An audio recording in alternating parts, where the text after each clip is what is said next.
বক্তব্য দিয়ে গিয়েছিলাম, আজকে অনেক পরিবর্তন হয়েছে। এই শিক্ষা বিদ্যাপীঠ আমার কাছে অত্যন্ত প্রিয়।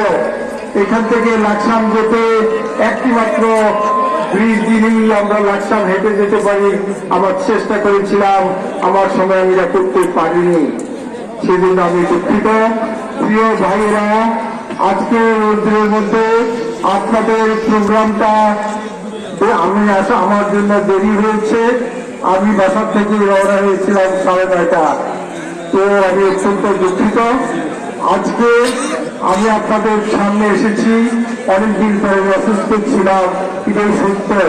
সুস্থতা অসুস্থতা আল্লাহর প্রদত্ত নেয়ামত।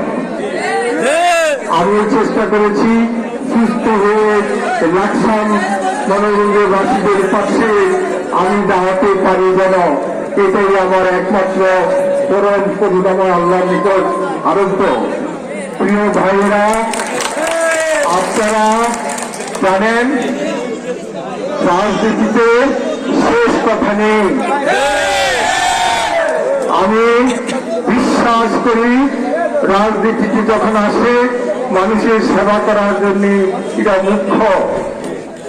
আমি দীর্ঘ 25 বছর আপনাদের সাথে রয়েছি, আমার ভালো মন্দ আপনাদের সকলের জানা।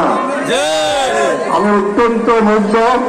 আমার এই অসুস্থতার সময়ও লাকসামের জসিম সভাপতি নেতা আমাকে আপনাদের সম্মুখে ঠান্ডা দিয়ে ধরে রেখেছে, সেই জন্য আমি তাদের কাছে কৃতজ্ঞতা জানাচ্ছি।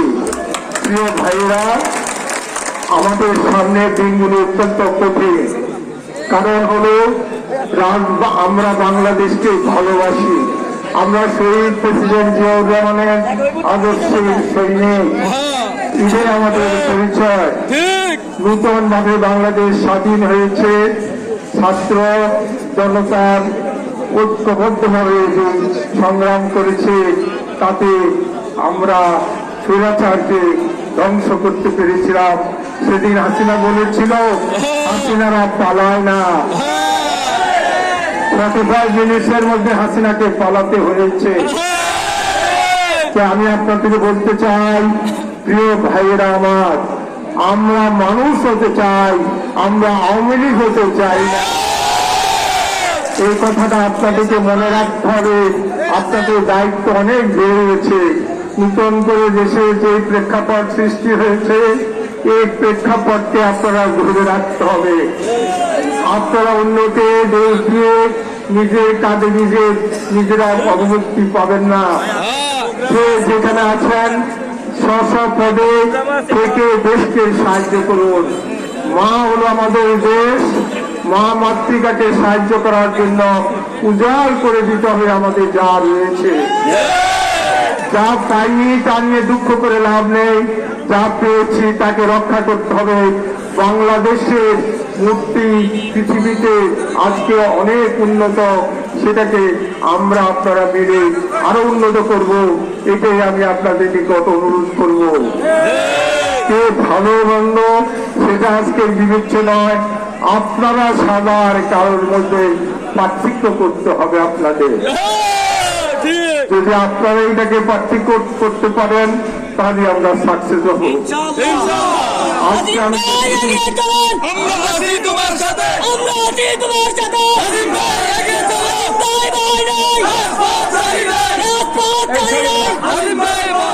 আমি যেটা বিশ্বাস করি, আজকের উপস্থিতিতে তরুণের আধিক্য। আপনারাই পারেন। সেদিন বুকে তাজা রক্ত দিয়ে ছাত্র জনতা যে এইভাবে দেশকে স্বাধীন করেছে, আমরা আপনারা মিলে বিএনপি দঙ্গল গেলেছিলাম, জাহাজ যাকে দিয়েছে ছাত্র জনতা সেই বিপ্লব করতে পেরেছে। আমি আমাদের নেতা জনাব তারেক রহমানকে বলতে চাই, আপনি বলেছিলেন টেক ব্যাক বাংলাদেশ। আমাদের এই জনতা টেক ব্যাক বাংলাদেশ করেছে। আমাদের মধ্যে আমাদের ছাত্রদল ঐক্যবদ্ধভাবে যুদ্ধ করেছে। যুদ্ধের রেজাল্ট কিন্তু একদিনে আসে না। আমরা যেটা পেয়েছি এটা ছিল আমাদের অনেক দিনের যুদ্ধের ফল। বিএনপিকে ছোট করে দেখানোর কোনো প্রকট নেই। অনেকে বলার চেষ্টা করে সেদিন বিএনপির 10 লক্ষ লোক যদি মাঠে না নামতো আওয়ামী লীগ তাদের কোমর ভাঙত না। ছাত্র জনতার বিপ্লবকে আমি ছোটখাটো করে দেখতে চাই না, কেউ কাউকে ছোট করে দেখবেন না। সমাজ সুন্দর ভবিষ্যৎ দেখবেন, সবাই কৃতিত্ব সবাইকে দিতে হবে। আমরা সবাই শিক্ষায় শিক্ষিত, সুশিক্ষিত, আমাদেরকে সামনে দিকে এগিয়ে যেতে হবে। আমাদের এই দেশ আমাদের অত্যন্ত প্রিয়, অনেক রক্ত দিয়েছে এই দেশের মানুষ, কিন্তু আমাদের জনতারা অনেক কিছু বঞ্চিত, কারণ অত্যাচার, নিপীড়ন, আমাদের করাপশন আমাদের দেশের তন্দ্রে তন্দ্রে ঢুকে গেছে। এর থেকে বেরোতে হবে।